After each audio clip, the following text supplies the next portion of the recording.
We are in Mombasa, 87.9, 102.5 in Kisumu, Nakuru 96.0, 96.7 in Eldoret, Nyeri 90.9 and 97.7 in Malindi, and www.spicefm.co.ke worldwide. We're also live streaming this show on our digital platforms, Spice FM KE, Facebook, YouTube, and Twitter. You can join this conversation as well on Instagram, Spice FM KE. We are also live on KTN Home for wherever you are around the country. Welcome. In this hour, we speak deputy governors, and we're joined now on the hot seat by the Nyeri deputy governor, who's also the chairperson of the Deputy Governors Forum, Dr. Caroline Karugu. Welcome.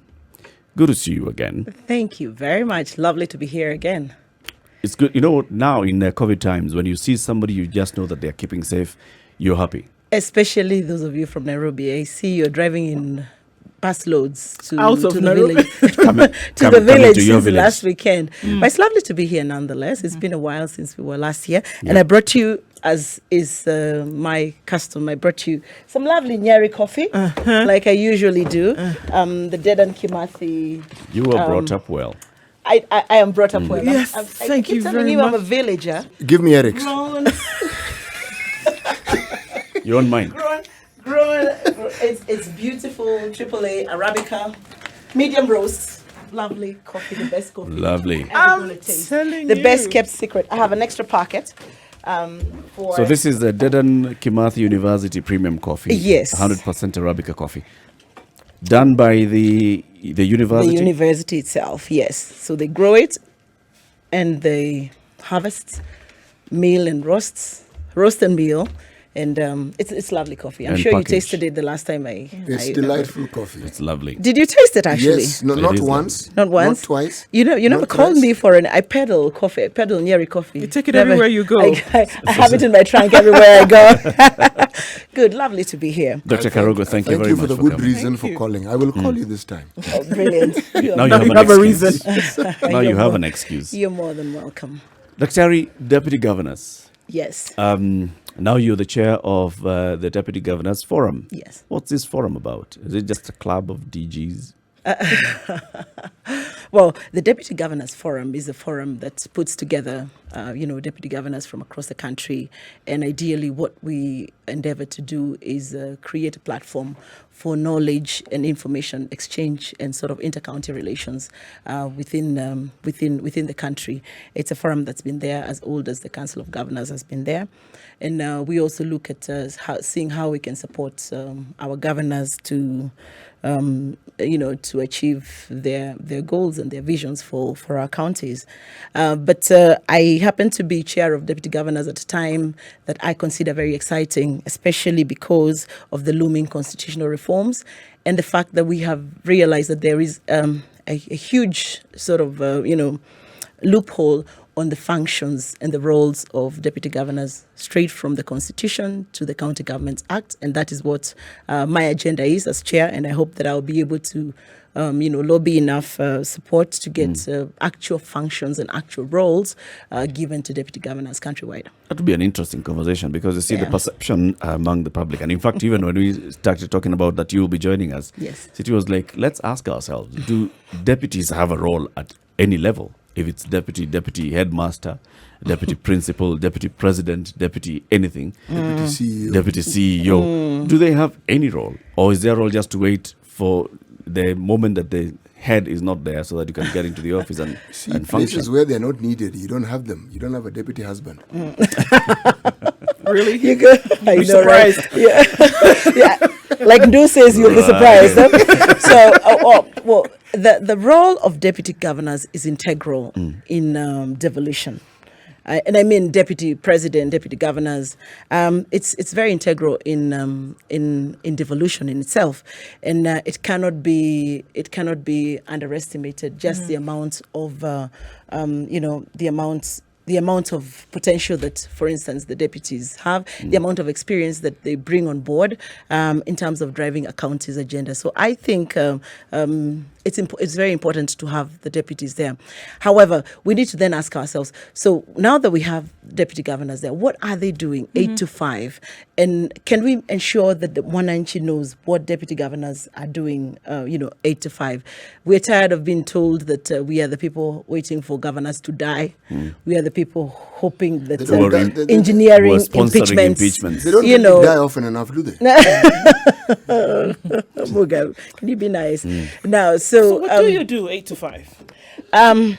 Deputy governors, countrywide are utilized in different ways by their bosses, and in some cases, maybe, there is no work for deputy governors. In some cases, some deputy governors, for instance, Meru, actually do have a job. They are CEC finance, so they actually have an 8 to 5 job. But I can tell you, for the majority of deputy governors in this country, they have no portfolio because it's the governor who decides your portfolio. It's the governor that decides your portfolio, and it depends on how the governor wants to utilize you. Well, I'm going to put it a little more bluntly. It depends on how powerful the governor wants to remain, or how much they want to concentrate power around themselves. Relevance. Yes. Because for some people to devolve it even in the slightest means you have devolved power from yourself. But the question I want to ask was this, Excellency. Yes. Do you Just think... call me Carol. It's easier. It's not going to happen. We've been on this 1 year. Yeah, we can keep dancing around it. Your Excellency, Carol. Yes. Excellency. Yes. Do you think the drafters of this constitution deliberately diluted the position of governors? Not at all. Of deputy? No, not at all. Deputy, yes. Okay. Of deputy governors. Yes. Not at all. Why?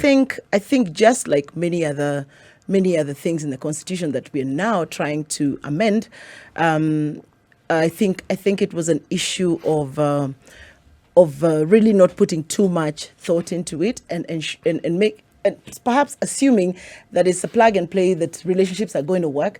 Of course, not paying into attention that the fact that you can't legislate relationships, you actually want to especially political relationships. You want to factor wishful thinking into something as serious as a constitution. I think so. Just like many other issues in the constitution that we're trying to now solve.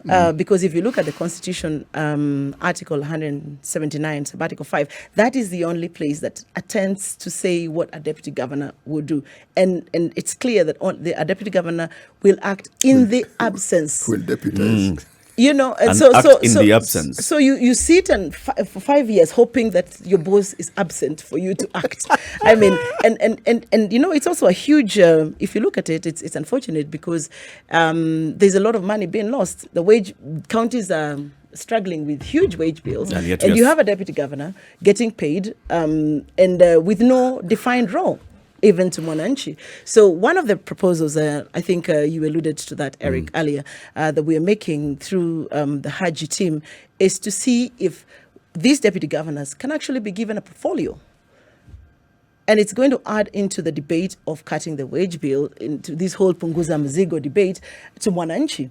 So that you don't have a deputy governor, but you have a deputy governor and to become one of the 10 CECs. Yes. CEC. So you actually have something that you are delivering to Mwananchi, and at the same, you're able to, cut back on the wage bill. And of course, the ripple effect of this, hopefully, is that this money can go into development projects and into our counties. Are you seeking a proper definition of what portfolio to be given? No. I think we steered clear. So the governor can decide to just basically assign the deputy some weak position in CEC, create a portfolio and call it. It's still better than having no portfolio. Even if I don't know what a weak portfolio to you means, but whatever portfolio you want to call weak, it's still better than actually having no JD. Eric? The at independence and subsequently with the subsequent presidents after the founding, the father of the nation, so to speak, there was always a specific role for the vice president. Yes. And the minister for home affairs. Yes. There was always and. Yes. Now, why I say this was deliberate was because, sincerely, there was nothing stopping the drafters of the Constitution from saying, not being specific to anything, but saying the deputy governor must also be, or must also have the portfolio of a CEC.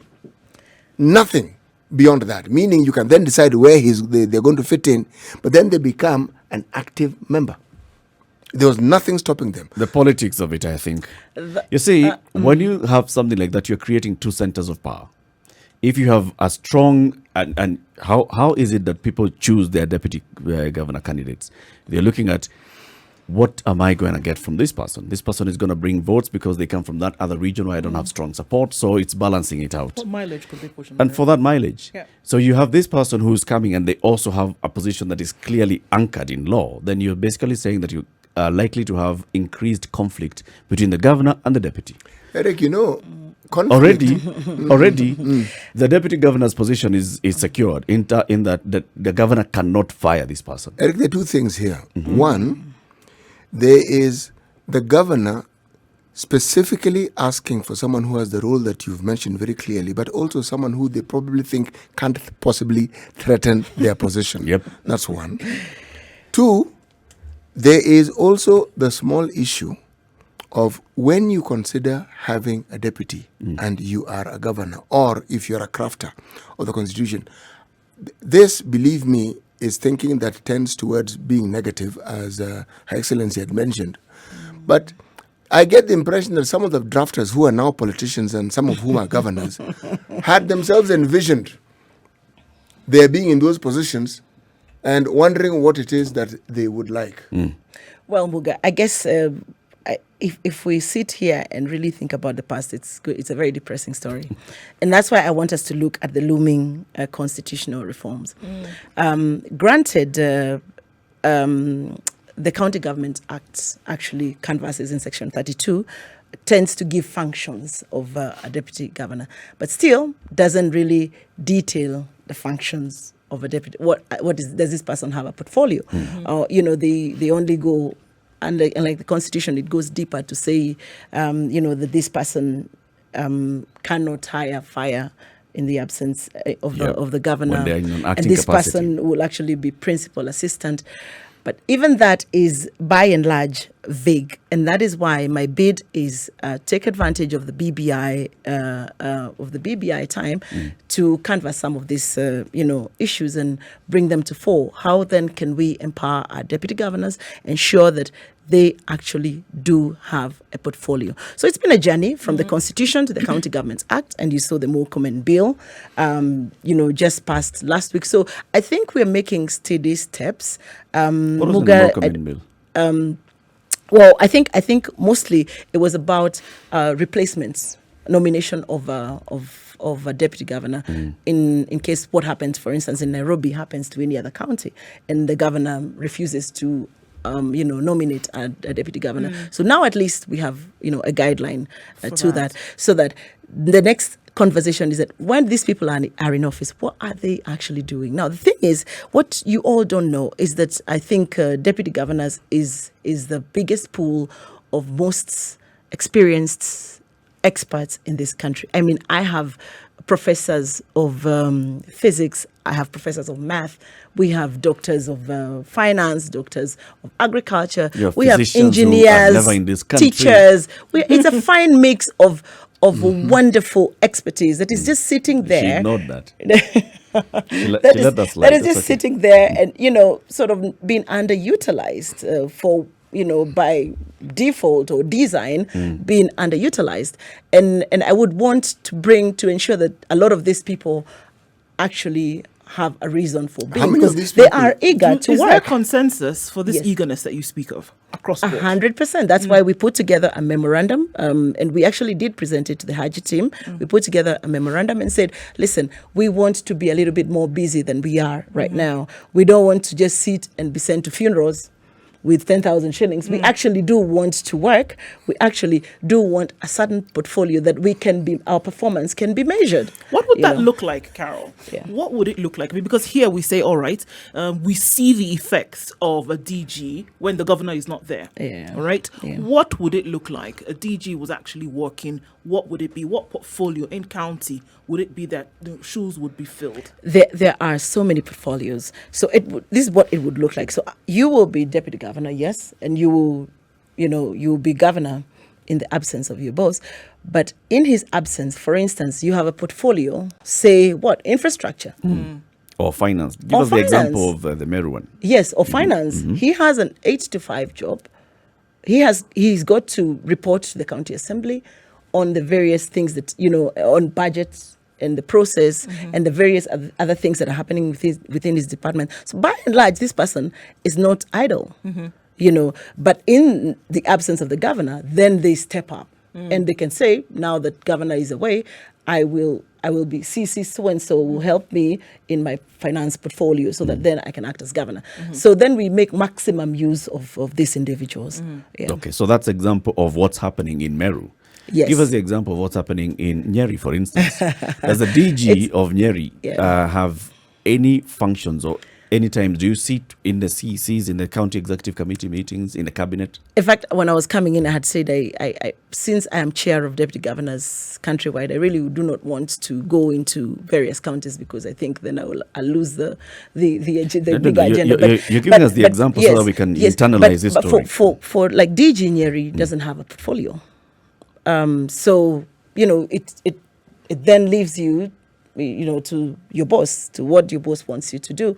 But what we have also done as deputy governors is that we have taken up initiatives that touch the lives of people. For instance, for me, I've taken up the issue of cancer. Cancer, Nyeri ranks highest in non-communicable diseases. I think we had that discussion the last time I was here in studio. And one of the things that I've been doing is reaching out to foundations and a lot of people, persons of goodwill, to join me and get onto sensitization campaigns, and we've seen a whole lot of people, about almost 40,000 people being screened from such efforts. So deputy governors, I know Tharaka Nithi has taken up environment, and he's putting together youth, and what they're doing is coming up with nurseries and giving seedlings. So we have actually also learned how to survive within the environment, that if you're not given a job, then you find, for instance, a charitable cause to, to keep you going. Champion. Yes, to champion. Yeah. Sounds like a first lady's office. Yeah. Well, I don't know what my male colleagues would say about that, but It's still a first. Yes, Still a first ladies. Yeah. So you presented the proposals to the BBI team. Yes. And the proposal here is that you'd like DGs to also have a portfolio. Right. Specifically in law. Yes. So you come in knowing that your governor is going also to appoint you into a certain portfolio. Yes. But this is also highly dependent on what the governor wants to. Precisely, because also deputy governors come in different fashions and different professions. So you cannot then cage and say that Within we have finance, one, and yet he's a doctor. Precisely. Do we have any case where a deputy governor has proved to be so competent that their boss, the governor, has actually bequeathed on them a portfolio, as you so very aptly put it? Do we have any example? The Meru one. The Meru one, you could say. That one tells me that they have a progressive governor. And also, it tells you about the relationship between the two persons. Yes. Because this is the thing. When all these professionals that you're saying are serving as deputy governors across the country, serious professionals, Professor in Mombasa, you've got Dr. Karugu in Nyeri, you've got, now we have the DG who took over Bomet, who was also very experienced people. When they're accepting to run with this person, to seek the ticket, what do they think? What's running through their mind? I mean, you already know, like you're saying, this is somebody who's really exposed, so they know, right, I'm not going to have any job unless this person assigns me a job. Right. What's in their mind? Beyond political aspiration. It's hard to talk about what's in people's mind, but what I can say informally, what do they tell you? Politics is politics. There is being a technocrat, and there is politics on the side. So you could come in and imagine that you have an MOU. And and I can see Muga laughing with your political partner, because we hear a lot of that we had an MOU during campaigns. We had said I'll bring 50% of the CECs will come from my region, and so there's all this happens pre-election. When the governor is then installed and politics comes to play, I mean, no one is in control of that process. So it doesn't matter what you thought. It doesn't matter what MOU, window MOU out. Precisely, politics is going to throw a spanner in the works, and and that is why it's important to actually anchor these things in the Constitution. So it's not about how you feel, how you wake up, how the governor feels today. It is about this is a constitutional matter. And Mwananchi, the thing is, if you look at it from the Mwananchi side, and when we go around, Mwananchi doesn't know that the deputy governor does not have a portfolio, does not have a budget, that has no say. So we get a lot of backlash also from Wanjiku saying, you are second in command. Yep. We want roads, we want water, we want A, B, C, Why and can't D. you do Because it? you So came and campaigned and told it would be us. easy if you said, I am also CEC, for instance, water or whatever. Let's speak water in this village, and people would know that you're actually in charge of water or whatever. So it is what it is. That's the situation we are in. And the good thing is that now we can talk about it and we can do something about it. And the times are right. How do we cushion the governors? Because this fear by governors is real. We cannot really run away from the fact that there's something that is making the Why governors... do you think we need to cushion governors? Their fear is real. It's based on something. It's based on the fact that they do not want to be outshone by this person that they campaigned with. As you can hear from what Caroline is saying, there is what they were looking for in this person when they approach the person. I am a politician, you are a technocrat. I come from this side, you come from the other side. So I can go to those people and tell them that, well, your person is my running mate. So we shall get the votes.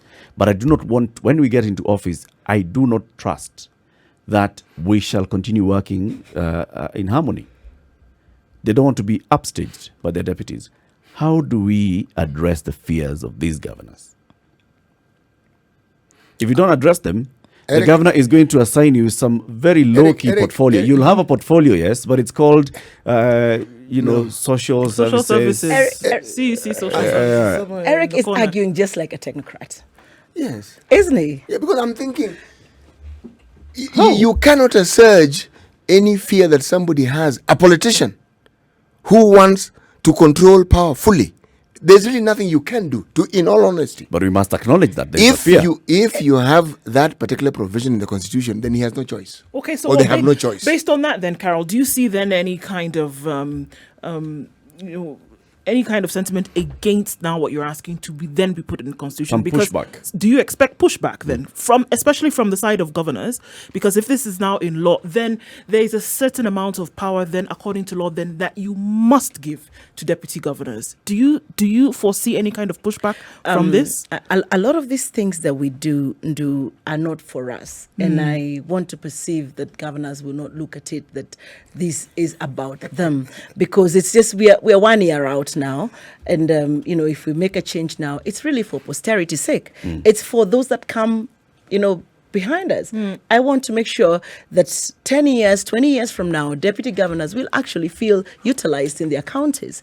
So we don't want to look at it from is there going to be pushback? Is there not going to be pushback? And even if there is pushback, then we can lobby Parliament and see if we can amend the County Governments Act, Section 32, and see if we can bolster it, with this proposal. But we don't anticipate that governors will want to push back, because even they will not be governors forever. They'll never be deputy. Precisely. This is for posterity's sake. That's why it's a constitutional issue.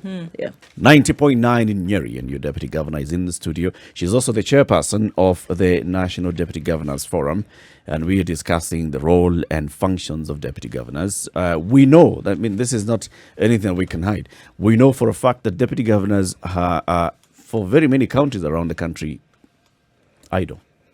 I've tried to look for another word.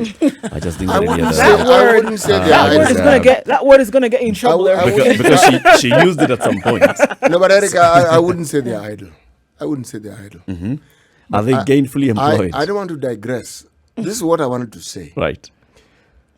If a governor was previously a very active and committed politician, and even if he wasn't or she wasn't, what they do is they learn very quickly on the job. What position, not of equal but of similar importance, do you think they emulate? That of the presidency. Yep. And when the governors realize just how much power they actually genuinely have, unless you're a very unique person, that thing will shoot straight to your head. Straight. And power will revolve around you and the acolytes you have around you. Your deputy, not even by design, will just probably be put aside. But there'll be this group of people who knew you before God knows when and who have been with you, who will be running this county. The deputy will be referred to from time to time. We say, oh, there's a deputy. Okay. No. Yep. Somewhere. Do you think it is odd that you hardly know of any deputy governor? Hardly. No. It's not odd.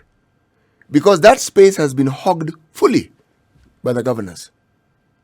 They want that power to revolve around them. And the reason why is because the amount of money, among other reasons, that counties get, it's an enormous amount of money. So does it change? Because look, Carol, by the time an individual comes to you and says, oh, Carol, fantastic, PhD in finance, this, that, the other, there's something that we want, to be put on board, to be able to govern the county of Nyeri, for example. Somebody comes to you and there was something at that point about you that was appealing in terms of how you're then going to be able to govern the county.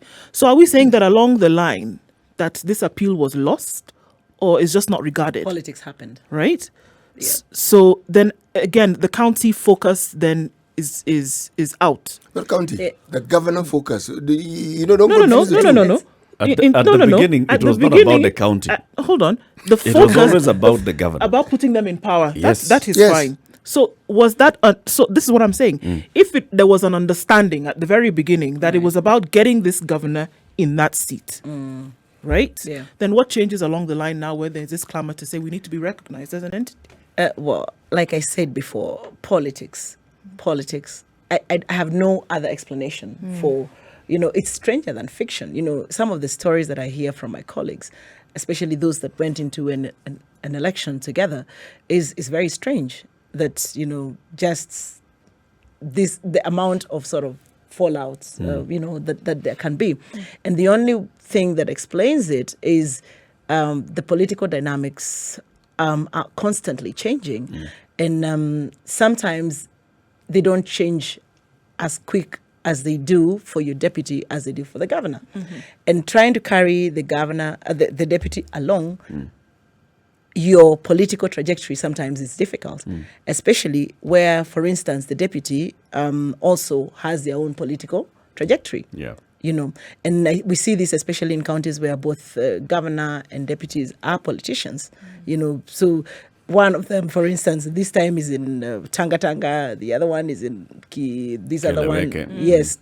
So we see a lot of that disparity, but it's really just politics, and my heart actually just leaps for the people that we serve, because the people that we serve really don't care.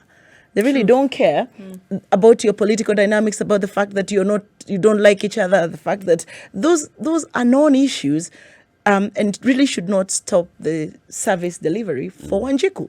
So that is what we are beginning to see, and like I said, the only treatment. So if the DG went in with a job description whereby, because we know that politics is going to be there, politics will be there. Yes. So if DG went in with a job description knowing that, look, regardless of all these things that happen on the periphery, Yes. I have a job to do. Yes. It would be better. It would be awesome. It would be better, because and not just that you go in with a job description, that you sat somewhere across the table, across a cup of coffee, and you decided you will do this for me. That will certainly change. It will be changed by politics, even if the governor is a very good-hearted person. Yep. The politics of the day will change that. It needs to be anchored in the constitution, that you will actually have a portfolio and you will actually have something that you're delivering to Wanjiku. So then that way, it doesn't matter what side of the bed any of you woke up, we have something to deliver to Wanjiku, and deputy governors feel utilized, in their communities. Is really polite. She's really, really polite. She kept referring to then politics happens. This thing called politics happening. Usurping of power. It's being played. It's being played. There will be a group of whisperers who never stop whispering in the governor's ear. It's a cronyism aspect that comes into play. But it's not unique to Kenya. It isn't. It is a global thing. That's what I'm So saying. is there anything that you're modeling now your proposal with or to?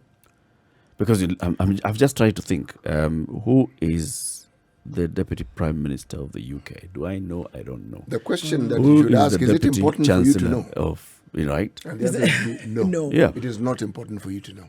And do they have any portfolio? No. So why do we need to have a portfolio for deputy governors? Actually, in the UK, it may be different in this sense. They may have a portfolio within the party. It's within their party. It's Yes. within, Yes. Yes. In most countries, it's within, it's Yes, within the your political party. And their political Yes. parties are powerful. Yeah. They're the ones who actually even determine who the prime minister is. Precisely. So if you're talking portfolio, they do have portfolio. This one, In the party, not now coming into the executive. brother, in many of those Mike countries, Pence, the vice president of the USA, what does he do? What's his 8 to 5? Or Joe Biden when he was Obama's vice president, what was his 8 to 5? Answer roll call. There you go. Going to represent the president where the president felt, Joe, just go for this one. You go to Africa. I think they agree on what the person should do. And these fellows seem to try as much as possible to give the impression that they're they actually working abide by their constitution. So you will know what you're supposed to do. They'll tell you, no, this one is not. The deputy, This is not your- the vice president is the one who sort of handles this.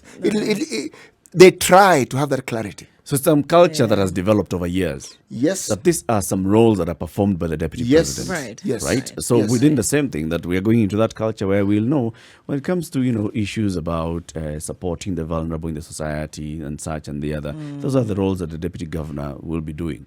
But I hear you Yeah, saying that it needs to go a step above that, and it actually She needs wants to it be entrenched into law. anchored in law. And Precisely. I can tell support you. I support her view fully. We started this journey, about now 1.5 years ago, when we started actually looking at what is the role. So because if this is what our bid is, we're bidding to empower the offices of the deputy governors. What does the Constitution say about the office of the deputy president, which we're supposed to mirror, or at least under Article 147, I think, Article 147, the deputy president's functions are sort of a little bit, more strengthened than those, for instance, at the county level, because at the county level, the Constitution just talks about absence of governor. You would be aware that the deputy president actually chairs IBEC. So, the Constitution was a little bit more detailed. So our first step was, can we then mirror, for instance, what's going on at the national government? But then we realized even that's not going to be sufficient, because still there is no portfolio. You don't have a portfolio. You actually don't have much that you're doing until your boss is absent. That's why we said, so how else can we plug in? And then we looked at the wage bills of these counties. If you look at the wage bills of these counties, it's really disheartening. It really beats, even the spirit of devolution. And we said, so we have then this one person who's here, paid 700,000 shillings, and, and out of no fault of their own, is left to do nothing. It's underutilized. Yes, it's underutilized. So how then can we, how can we buff up this person? How can we ensure that this person actually constitutionally can deliver? And how do we make to sure that the Wanjiku? county can also benefit from whatever expertise that this Precisely. individual could have to offer? Precisely. Right? Yes, precisely. There Yeah. are 10 members of the county executive committee who are appointed by the governor, Yeah. who bring in a lot of expertise in running various portfolios. Who are supposed to And bring this- in a lot of expertise. Yes, and these people are vetted by the county assembly, which county assembly is supposed to ensure that they've got the requisite expertise in managing the portfolios that they are given. It doesn't mean that this individual who is also This deputy at governor the behest of the position, governor this cannot deputy add. governor can propose, that's one way, is can propose that instead of earning something commensurate with the governor or a deputy, can be earning an allowance, just some simple allowance. and keep doing nothing. Yeah, like the governor of West Pokot. Go to America, work in America, live in America. But And your deputy, the day you are required to come back you will home, come you will here. come back home and you will serve as acting governor. So then what are we saying about the wage bill? We've just said you're taking an allowance. you're What taking an percentage allowance. of So, the When you county come- budget does the wage bill entail?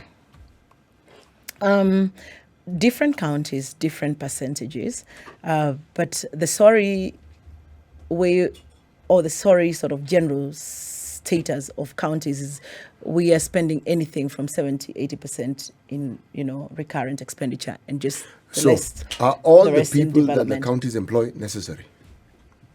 There's a reason why I'm asking this Yes, question. I can tell you, it's a long Not the journey. DG, Yes, The but DE, the in my staff opinion, is themselves- relevant, but no, are all no, the no. members of staff necessary? I tell you what, if I'm going to answer that in two ways. One, politically, of course, they are necessary because you don't want to fire people. But one of the things that we have realized in a lot of these counties, and as we continue to understand them, is because of the long journeys the county governments have come from, the local authorities, to where we are today. There is a time we actually used to employ rat catchers, for instance. Yeah, mosquito catchers. Yes. Very important. Mole Right. trappers. And a lot of these people are still employed by county governments.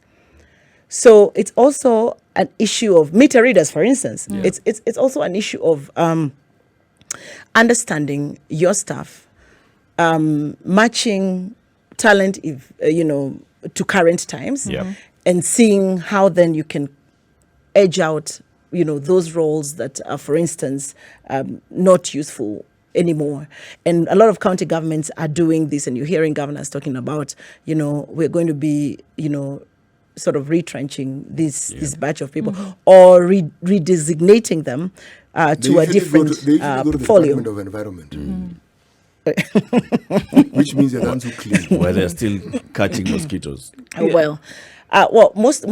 most counties, they actually, we've had to fashion new JDs for them, because they were paid, and really there's no So more basically, rats nobody to wants catch. to take the political decision to say we want to let you go. It's a bit of difficult- a, It's it's a difficult. difficult one if you look at it politically, It's to votes. just tell people, We fired you. Thanks. we have fired you, thanks, we no longer need you, because one of the roles of government is actually, Employment creation. employment creation. So, it's a little bit of a catch 22. Yeah. It's also understanding who are these people? Are they trainable? Can we take them back to school, give them a new skill, and give them a new job, for instance? So yes, but we have, to answer you, Muga, we've had to deal with a whole lot of that. Okay. Yeah. There's somewhere you were heading with that question. I will decided to divert. The wage bill and the importance of that wage bill. You see, the same politics that ensures that deputy governors are rendered close to useless, it's the same politics that keeps people employed. Because you will find there's always a complaint within counties that most of the employees come from a certain region. Yeah. They're aligned to a certain person. And where getting rid of people becomes a problem, it's not that they've been gotten rid of, but others are then employed in their place. And then they come again from a certain region, or they're aligned to a certain politician. Right. That's where the problem comes in. So politics always takes center stage. Not this, what takes place is the talk of development for Wanjiko and her cousins. But the reality is politics takes center stage for the governor and the acolytes around him. Having sat in that position, Carol, and talking about that, I mean, you talked about it yourself, that politics, plays here heavily. Right. Can we see a situation, just from your experience and even what you're suggesting now, moving forward, whereby it can be different? Can it be different, whereby politics will not overshadow the work that would essentially be done? That's exactly what I've been trying to say the last couple of minutes. Yes, it can be different, because it can be different if it's anchored in law, in the Constitution. That's the only, and we have looked, by the way, we have researched. By the time we got to the point that, listen, our only one lifeline is, let's anchor this in the Constitution. Yeah. It's because we know that politics will always come Rule into the play. day. And it is will this- come into play, and we're not in control of that. And even if, like I said, even if the governor is very, a very nice Kind-hearted. person, kind-hearted, when politics comes into play, it will come into play, and a lot of these things will fall through the cracks, and you will continue having underutilized government officials who are highly paid. Was the BBI and the changes then that would be brought about by this then the only through way? It's the only chance that we have right now. There was nothing else that presented It's a ready itself. vehicle. There was It's nothing else that presented itself before. it's a ready vehicle, and like I told you, we had in section 32 of the County Governments Act. I mean, progressively, you can see the conversation. I mean, it's been beefed up with time. the role of the deputy governor, where he says that the governor may give you a portfolio. That's an insertion that's been made. They may give you a portfolio, but which opens the window for the governor to do that. Which opens the window for the governor to do that. So, but we want to say it's not that the governor may, that the governor shall give a portfolio to the deputy governor. And we hope by doing this we'll be able to, get this on track. And remember, we are still believers of devolution. Well, I think what Eric is trying to tell us is to lose hope on devolution. No. Accept an allowance. So accept an allowance. There's absolutely nothing. No, that would I've be said killing the implies that. essence. You see, the role of the deputy governor is an insurance premium. Basically, you're there as insurance for the county. But then that there shall not be a the vacancy premium then unless is very your office expensive. The premium is very 700,000 shillings a month. And that's why we need to look at it some hell of differently. insurance. So we don't have to give this premium at that high cost. We're basically saying that you're an insurance policy, you're there, and we know you can continue working wherever you want to work. You're a finance professional, Carol, you can be working in Nairobi, finance professional. The day that the deputy governor calls you and asks you, the governor calls you and says, could you stand in here and that, and could you take up this role? Then that point, you sign up and you get an allowance for that. The rest of the time, essentially, you don't have you're to. killing Just like- devolution. You're going back on Just devolution. like, if you let me finish, we have been pushing for this issue to have commissions that are not permanent commissions. Yes. It's the same thing. No. There is the same way we say thing, Eric. it's an insurance policy. You will be there. When called upon, we know you'll be ready. Commissions don't run counties. The governor runs county. The Precisely. deputy governor is sitting behind, waiting for the opportunity to run a county.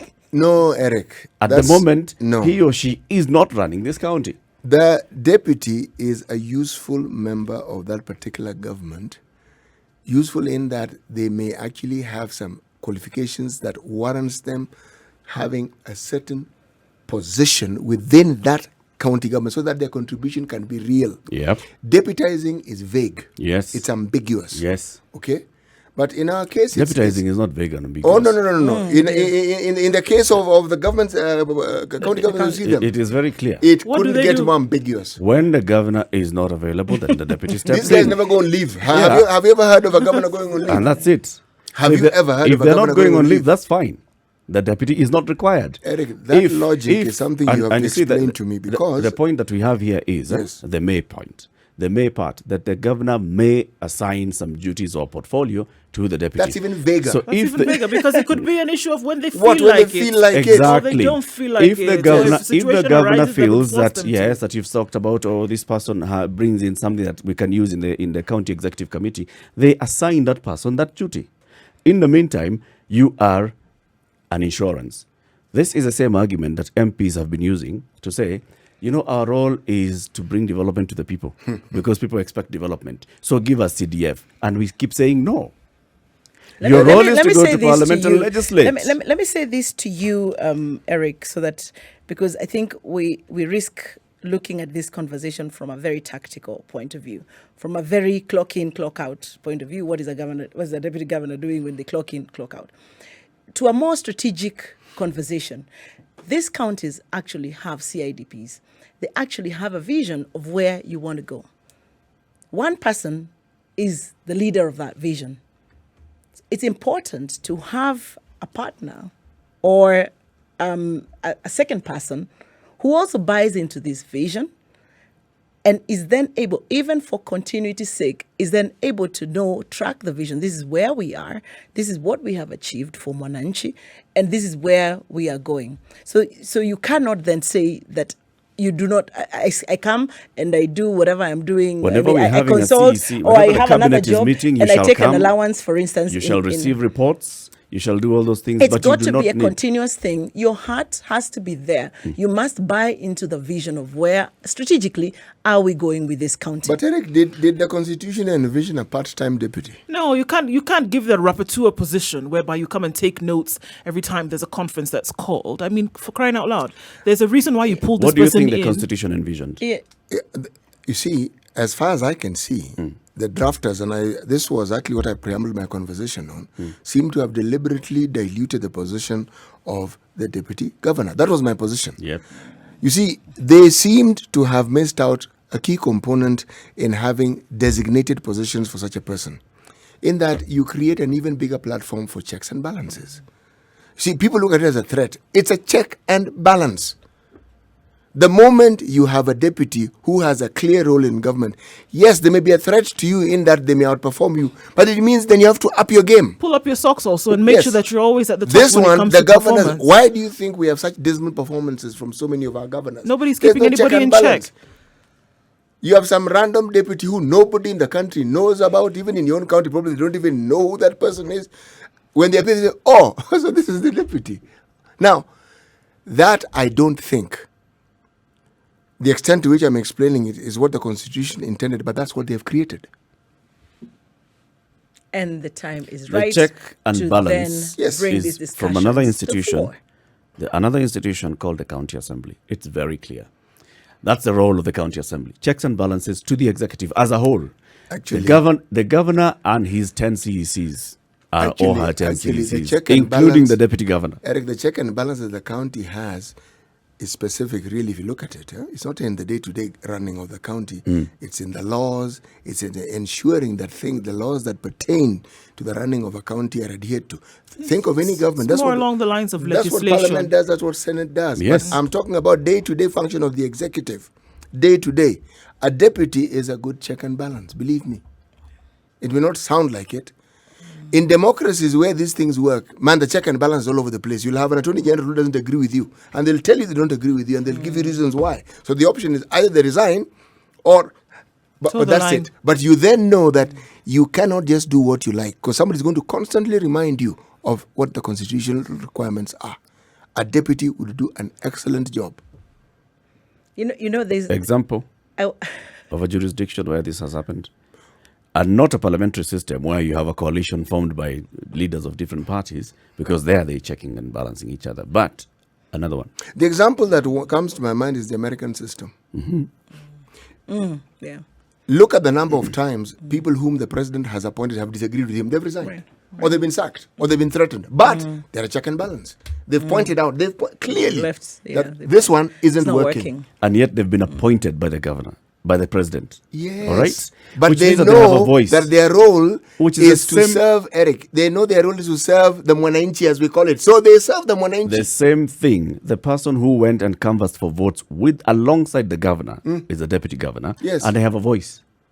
Nothing muzzles their voice. Nothing muzzles a deputy governor from calling a press conference Eric, or even it is issuing a true. statement to say, they can't even be I sacked as you disagree. put it. But you know what happens? You are simply ostracized. You are left in the cold completely. Now, can you imagine The if you had a portfolio, you'd still cronyism be that you talked ostracized. about, the cronyism doesn't center around the DG, for example. Who are you going to call, and on what platform are you going to be speaking? Calling a press conference on what platform? As a deputy For governor. example, saying what? You are the deputy governor. You're calling out what you feel is not going right with the government. You can quit. We saw a deputy governor of Nairobi do the same. They just basically came out and said, I do not think that this is the direction that we promised the people of Nairobi we're going to take. The deputy governor of He could Nairobi, have continued staying there in that office, Polycarp, and continue raising those issues from that point. Precisely, but this guy was not a politician. Nothing A politician would never hang themselves with their own rope. Never. And I think it was unfortunate that we lost Igave. I think, and he's my friend, and I keep telling him, you would have been just a little bit more patient Yep. and Tough try it out. Tough and it out. fight it. Yes, fight it from within. Because what do you mean? What are you saying about evolution when you quit, for instance? And the chances, and I can tell you, the temptation to quit is there.